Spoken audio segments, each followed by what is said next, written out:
Chapter 1. Before the Mast. Nightingale crept almost silently through the crowd, eyes fixed on her target. There were at least 100 of her fellow students here, thronging about and chatting excitedly in their teams of 4. Her victim wasn't watching anything but the cigarette in his fingers. He didn't stand a chance.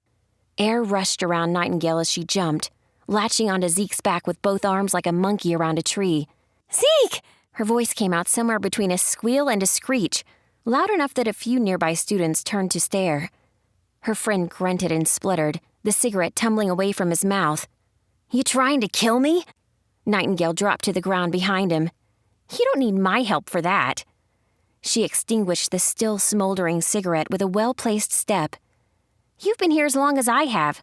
2 years away from Earth and you're still poisoning yourself." Zeke only grinned in response. "It also makes you smell terrible," someone said from behind them. They both turned, and Nightingale's eyes widened as she saw her sister Shayla standing there. Nightingale was usually thrilled to see her, but today was different. Today, Shayla was one of the proctors on the most important test of their new lives, the Magical Aptitude and Skill Test, or the MAST for short. "Makes me smell terrible?" Zeke scoffed. "See, here I was expecting something like, 'It's so good to see you, Zeke,' or maybe, 'How'd you do on your written exams?' You know, friend stuff." "No favoritism today," Shayla said. She sounded stern, but she was grinning at them as she flipped through a few pages on a worn clipboard. "Oh, but look at that. Lucky you. Looks like you two ended up together." "What a surprise." Nightingale smiled and shared a look with Zeke. "Consider that the only luck you get today," Shayla commented quietly. Nightingale looked around, wondering who their other partners would be. Of course, she and Zeke would be in a group together. She knew why Shayla didn't want to broadcast it, though, although students would be quick to pick up on any nepotism. While Nightingale knew each one of the students around them, the really short girl with multicolored eyes, the kid with the strange goat-like hooves instead of feet, none of them were actually friends. "Each team has 4 people," Zeke said. "Who are the other 2? "Rook, Lars, and Remy. Moretti." Shayla frowned at the clipboard for a moment, then shrugged and tucked it away under one arm. "You need me to point them out?" "Nah, we're good." Zeke rested one hand briefly on Nightingale's shoulder, pointing towards the single largest student in the room. "I see Rook there." "If you're not already, get acquainted. I've only got another few teams to assign before I explain everything." Shayla walked away, vanishing effortlessly into the crowd. "Guess it makes sense. Rook's gotta be the smartest student here, and the best fighter in our class," Zeke said. They started walking towards him, Nightingale leaving it to Zeke to clear a path for them. She lowered her voice so that the other students nearby couldn't hear her. "Sure, Rook makes sense. Remy, though? Isn't her dad some kind of mafioso? Who thought it was a good idea to pair someone like that with royalty?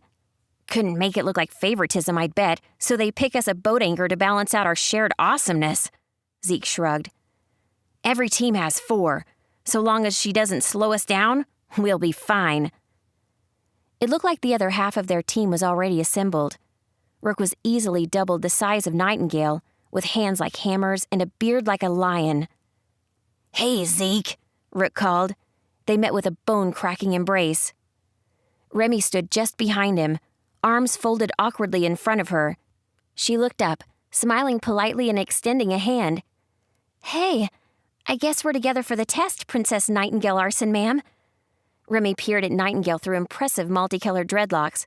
Her massive owl-like wings folded behind her, making Remy's small frame look a little bigger. "Just Nightingale," she corrected Remy, taking the offered hand. "The title gets old quick. You're Remy, right?"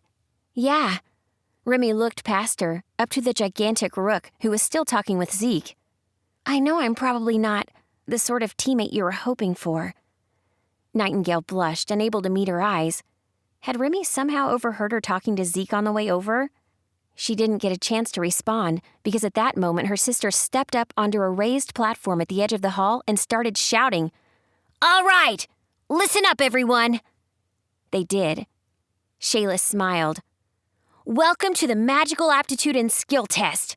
If any of you have doubts about your ability to complete the MAST, the door's right there." She gestured behind them all, towards the towering double doors that led into the castle's main hall.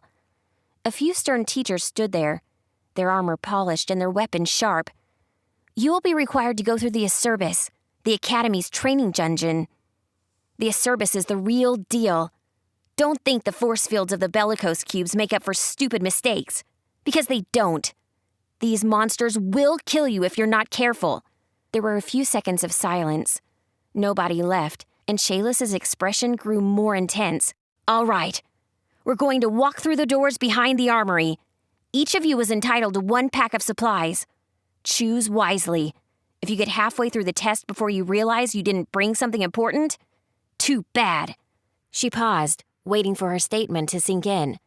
If you have any last questions, ask either me or another proctor before you get into the dungeon. Once the test starts, you'll only get my help if things go very wrong. She raised her voice, glancing once around the room. For the sake of your grades, you do not want our help. There were no questions. Shayla's turned, hopping off the edge of the platform. Please follow me to the armory.